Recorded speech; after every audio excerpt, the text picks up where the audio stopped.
Nah, kita berjumpa kembali pada seri kedua kuliah Sosiologi Pendidikan. Jadi pada seri kedua ini adalah video kelanjutan dari seri pertama, pengantar. Ya, jadi pada seri pertama itu adalah pengantar ya. Jadi saya lihat itu masih banyak yang salah memahami ya. Jadi uh, kita belum masuk pada esensi diskusi tentang materi, tetapi kita hanya memahami apa yang akan kita pelajari selama satu semester ini. Nah, pada seri kedua ini saya memberikan pemahaman ya. Jadi kita bersama-sama memahami tentang apa sih sebenarnya uh, dasar-dasar umum atau bagaimana kita melihat secara umum sosiologi pendidikan itu. Agar nanti tidak ada lagi kekeliruan ya. Jadi masih banyak yang tidak memahami bagaimana apa bedanya antara sosiologi pendidikan dengan pendidikan sosiologi. Padahal itu kan hanya kata yang dibolak-balik ya. Jadi uh, ya kalau seumpama ada koma atau misalnya di sosiologi koma terus pendidikan itu maknanya juga beda ya. Nah, kalau katanya yang pendidikan juga dibalik menjadi awal kalimat ya menjadi pendidikan sosiologi juga maknanya berbeda. Nah, ini yang sering disalahpahami ya. Jadi kadang untuk menjelaskan itu juga orang masih bingung kalau tidak memahami. Jadi pada seri kedua ini diharapkan agar teman-teman semua setelah mendengar video ini sudah bisa membedakan, oh sosiologi pendidikan arahnya seperti ini. Pendidikan sosiologi arahnya seperti ini. Jadi tidak ada lagi kekeliruan setelah mengikuti video ini. Selanjutnya akan kita perdalam dan permantap pada slide kedua. Nah, sekarang kita masuk pada pemahaman umum tentang sosiologi pendidikan. Jadi pada sesi pembahasan ini saya memberikan dua garis besar ya. Jadi kalau nanti akan lebih mengerucut ya. Jadi akan lebih mudah kita memahami kalau kita pahami dulu dari dua garis besar ini. Jadi pada pembahasan ini saya mengajak Anda untuk kita sama-sama bisa membedakan antara sosiologi pendidikan dengan ilmu sosial lainnya. Kemudian yang kedua itu nanti akan kita kupas lebih dalam tentang bagaimana membedakan sosiologi pendidikan dengan pendidikan sosiologi dan masih ada lagi ilmu pendidikan lainnya. Jadi saya rasa ini sebenarnya tidak terlalu ribet juga ya, juga hanya dari segi kata saja ya. Tetapi kalau kita keliru dalam memahami kata di dalam memberikan pemahaman pada istilah sosiologi dan pendidikan atau pendidikan sosiologi itu memberikan makna yang berbeda. Nah, kita langsung saja pada pembahasan pertama ini ya. Jadi membedakan sosiologi pendidikan dengan ilmu sosiologi lainnya. Jadi pada dasarnya sosiologi itu tidak hanya fokus dalam satu kajian saja ya. Jadi Anda bisa melihat bahwa ada jurusan sosiologi dan ada jurusan pendidikan sosiologi. Tetapi pada umumnya yang banyak mengkaji tentang sosiologi pendidikan itu adalah orang yang berada pada jurusan sosiologi. Tetapi jurusan sosiologi itu kan agak luas juga ya. Ada sosiologi hukum, sosiologi politik, dan ada juga sosiologi pertanian dan lebih luas lagi ya. Jadi saya rasa setiap tahun itu mengalami perkembangan ya. Jadi sekarang saya lihat ada sosiologi olahraga, ada sosiologi keperawatan dan ada kesehatan. Jadi beberapa bidang jurusan itu sudah banyak mengkaji tentang menggunakan sosiologi, sudut pandang sosiologi dalam melihat interaksi sosial antara individu yang satu dengan yang lainnya.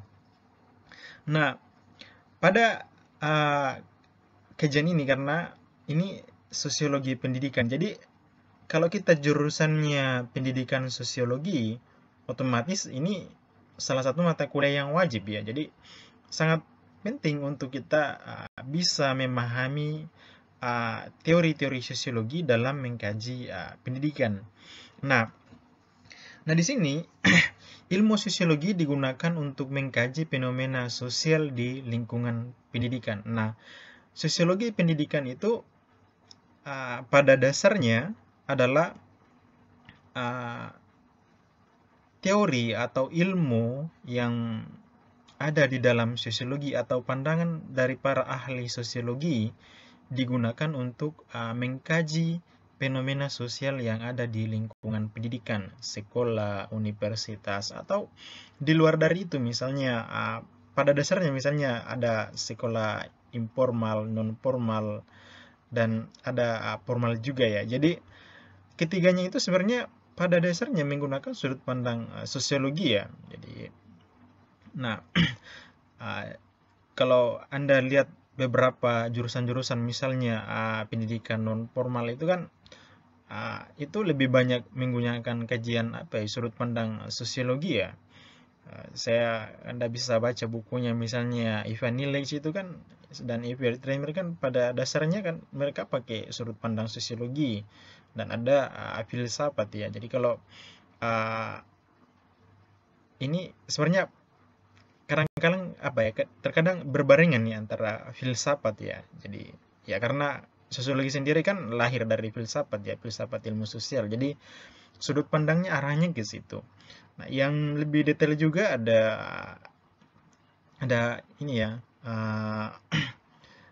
Ya, saya lupa ini yang dari Prancis dari Brasil ya. Ada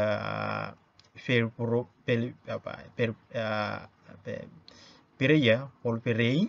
Kemudian ada satu lagi dari Amerika Serikat itu yang sangat kritik ya, Neil Postman ya. Jadi banyak juga saya pakai Neil Postman untuk pembahasan-pembahasan, dan nanti kita pakai dalam menganalisis pada pertemuan-pertemuan selanjutnya ya. Jadi video selanjutnya saya akan pakai sudut pandang itu untuk mengkaji misalnya bagaimana sebenarnya struktur pendidikan di Indonesia. Bagaimana sebenarnya sekolah yang ada di Indonesia. Nah, ini menggunakan sudut pandang sosiologi itu sangat menarik ya. Jadi kita melihatnya secara sosial dari bagaimana sih sebenarnya apa yang ada di balik di struktur itu ya. Jadi terus apa yang ada di balik dari lingkungan sekolah, lingkungan pendidikan, yang saya pernah sampaikan di video pertama bahwa sudut pandang sosiologi pendidikan ini kita tidak hanya melihat dari gedung sekolah atau gedung universitas itu yang mewah, tetapi kita melihat apa yang ada di balik itu. Nah, disitulah nanti akan masuk kajian sosiologi mikro untuk mengupas apa yang ada di balik struktur yang Anda lihat. Nah, pada dasarnya Anda harus pertama memahami sebenarnya dasar-dasar di dalam teori sosiologi. Jadi di teori sosiologi klasik dan modern itu kan kita sudah belajar, dan kita perlu memahami lebih dalam di situ agar bisa nanti tuntas di materi ini. Jadi Anda perlu punya dasar dulu untuk memahami sosiologi, baru bisa menggunakan sudut pandang sosiologi untuk melihat fenomena sosial di dalam lingkungan pendidikan. Nah, jadi pada dasarnya ya sosiologi pendidikan itu ya tentu menggunakan teori-teori sosiologi di dalam mengkaji fenomena sosial di dalam lingkungan pendidikan. Nah, untuk memperkaya lagi pemahaman kita di dalam pembahasan ini, maka ya Anda harus bisa membedakan antara sosiologi pendidikan dengan pendidikan sosiologi ya. Dan ada juga ilmu pendidikan lainnya. Jadi saya lihat di beberapa setelah melakukan perkuliahan yang tatap muka sebelumnya, beberapa semester sebelumnya, masih banyak teman-teman kalian yang sulit membedakannya di sini. Kalau datang kuliah, mereka bilang mau program mata kuliah pendidikan sosiologi. Nah, saya tanya terus yang mana prodi coba kamu perlihatkan saya di KRS atau di kurikulumnya. Mana mata kuliah pendidikan sosiologi? Nah, ini yang saya rasa sangat-sangat rancu dalam pemahaman mahasiswa, sulit membedakan antara mana sosiologi pendidikan dengan pendidikan sosiologi. Nah, ini semoga saja hanya sebatas itu ya kesalahan, tapi setelah di kemudian hari Anda semua sudah bisa membedakan yang mana pendidikan sosiologi dengan yang mana sosiologi pendidikan. Nah, sebenarnya pada intinya hanya kata yang dibolak-balik ya. Jadi pada ini Anda bisa lihat bahwa kata sosiologi yang mendahului kata pendidikan, kemudian ada kata pendidikan mendahului sosiologi. Jadi kalau seumpama perbedaan kata ini mana yang menjadi awal dan mana yang menjadi akhir. Tapi kalau seumpama Anda jangan pakai sudut pandang di bahasa Inggris ya, karena kalau seumpama bahasa Inggris kan beda ya. Ada yang kalau yang modifiernya yang menjelaskannya itu kan di awal ya. Kalau kita di Indonesia kan beda ya. Itu hanya perbedaan budaya dan cara pemahaman. Tapi kita pakai sudut pandang Indonesia ya. Jadi otomatis nanti di sini sosiologi pendidikan secara real secara nyata atau secara ilmuwan atau dalam bahasa itu jelas akan berbeda. Apalagi dengan ilmu pendidikan lainnya ya. Nah, di sini kita lihat pada pembahasan pertama di poin yang kedua ini, pendidikan sosiologi adalah jurusan untuk menjadi guru sosiologi. Jadi apabila diawali oleh kata pendidikan, itu jelas akan nanti masuk kepada guru ya. Jadi kalau Anda mengambil jurusan atau kuliah di prodi pendidikan sosiologi, itu arahnya untuk menjadi guru sosiologi.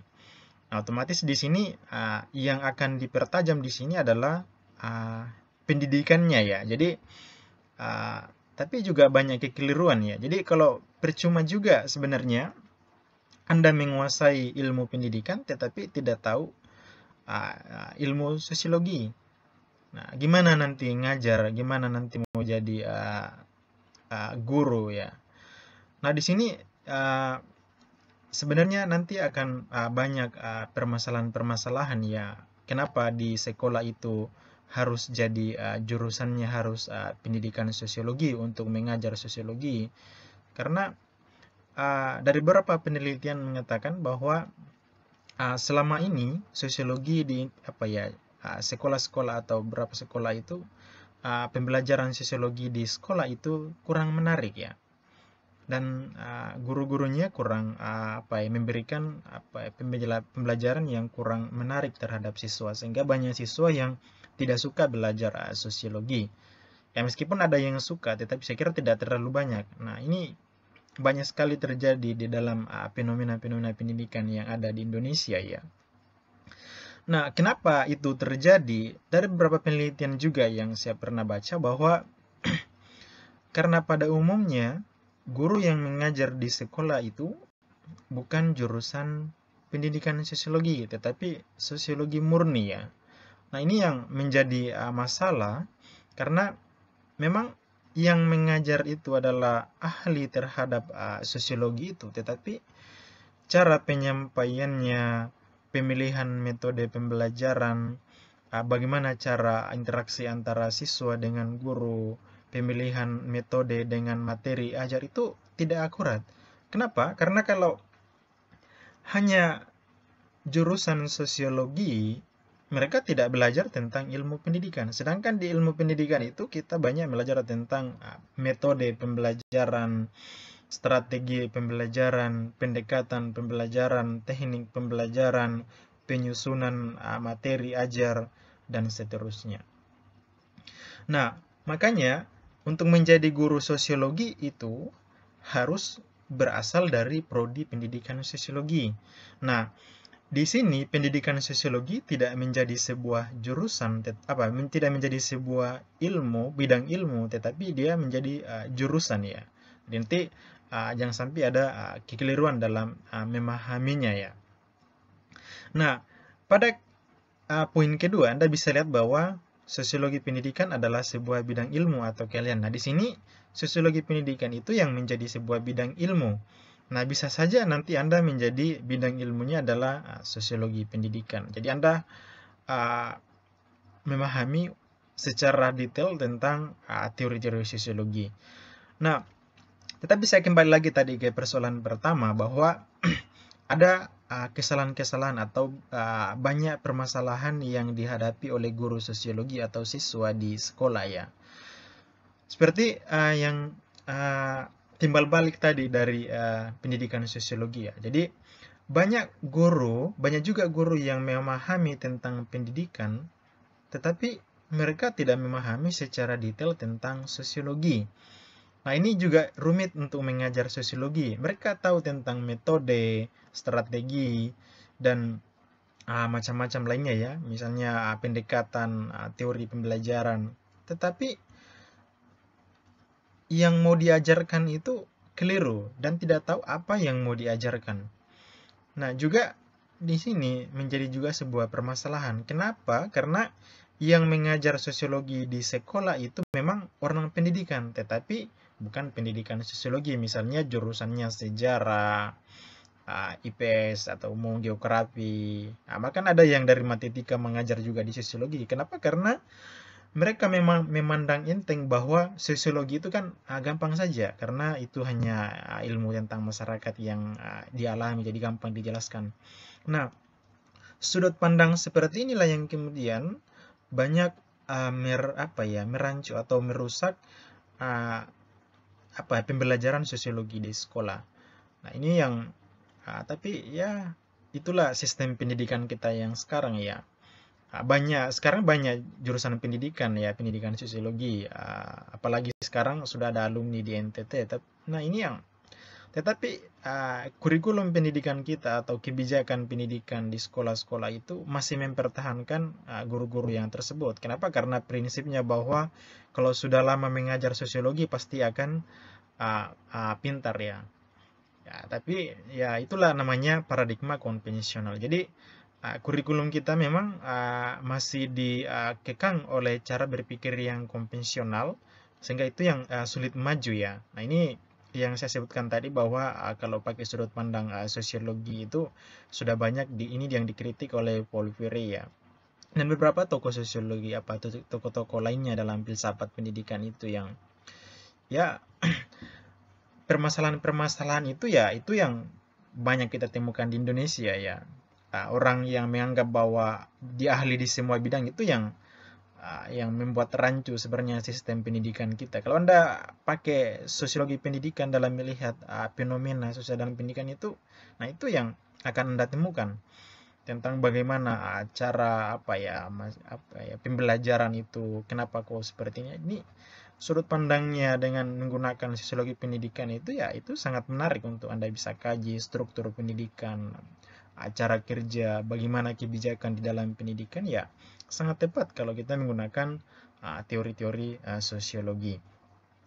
Nah, oleh karena itu di sini sangat sangat penting untuk kita bisa membedakan dan bisa menyadari bahwa sebenarnya yang mengajar sosiologi di sekolah itu adalah jurusan pendidikan sosiologi. Nah, kalau seumpama dia adalah seorang ilmu sosiologi, seorang ahli sosiologi, karena sosiologi itu kan luas ya.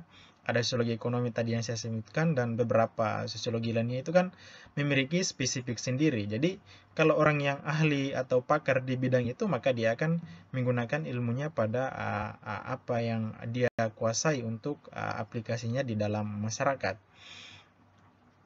Nah, sedangkan kalau seumpama dia jurusannya sosiologi saja ya otomatis dia akan susah sebenarnya. Makanya nanti akan terkendala ketika dia jadi guru. Meskipun dia sudah punya akta 4, tapi saya kira untuk akta 4 itu kan ya tidak selamanya orang memiliki akta 4 itu kan ahli di dalam bidang pendidikan, karena dulu kan beberapa yang saya bukan teman dekat sendiri juga, beberapa ada yang saya tahu ya, akta 4 itu kan mereka peroleh eh, sebenarnya bukan kuliah lagi, tapi hanya mengikuti ya, mereka mudah sekali dapat ya tanpa kuliah secara detail tentang pendidikan. Ya, sedangkan Anda itu kan kuliah selama 8 semester mempelajari tentang pendidikan. Ya, beda ya, orang cuma berapa pekan, cuma berapa pertemuan sudah dapat akta 4. Nah, ini yang kemudian banyak merusak daya tarik atau menariknya atau pesona pembelajaran sosiologi di sekolah ya, oleh orang-orang yang memiliki mental yang seperti ini. Tetapi mau tidak mau ya, itu yang tetap mereka gunakan, karena beberapa sekolah ya tidak ada jurusan pendidikan sosiologi. Jadi di sini Anda nanti yang menjadi jurusan pendidikan sosiologi diharapkan nanti bisa menguasai antara ilmu pendidikan, kemudian juga menguasai sosiologi.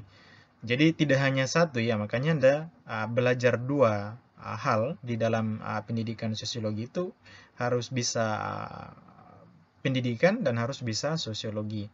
Sehingga nanti pemilihan materi, misalnya mengajar masyarakat multikultural, tentu Anda harus memahami metode apa yang tepat atau strategi apa yang tepat digunakan untuk bisa mengajarkan sosiologi hingga mencapai apa yang ditargetkan di dalam pembelajaran. Nah, sistemnya seperti itu. Nah, yang terakhir pada pembahasan di sini tentang pemahaman umum tentang sosiologi, sosiologi pendidikan itu, ilmu pendidikan lainnya ini juga saya kira bisa dibedakan ya. Misalnya ada psikologi pendidikan, sejarah pendidikan. Ini untuk membedakan pendidikan dengan pendidikan sosiologi pendidikan atau pendidikan sosiologi lainnya. Jadi ada juga psikologi pendidikan, ada juga sejarah pendidikan ya. Nah, ini psikologi pendidikan itu kan dengan sosiologi pendidikan itu kan hanya cara itu kan ya dibedakannya hanya dari segi interaksi sosial dengan memahami secara psikologis siswa ya. Jadi memang kalau seumpama ilmu-ilmuwan di dalam pendidikan itu kan ya ada banyak variasi juga. Tetapi pada dasarnya dalam pembelajaran itu yang menjadi dasar umum yang Anda harus kuasai. Tetapi intinya Anda bisa membedakan bahwa ada namanya sosiologi pendidikan, ada namanya psikologi pendidikan, ada namanya sejarah pendidikan, dan lain-lainnya masih banyak lagi ya. Jadi sebagai penutup pada pertemuan ini, jadi pemahaman umum tentang sosiologi pendidikan, saya rasa Anda sudah bisa membedakan dari intinya tentang sosiologi pendidikan dengan pendidikan sosiologi. Jadi itu yang menjadi poin penting ya. Oke, sekian dan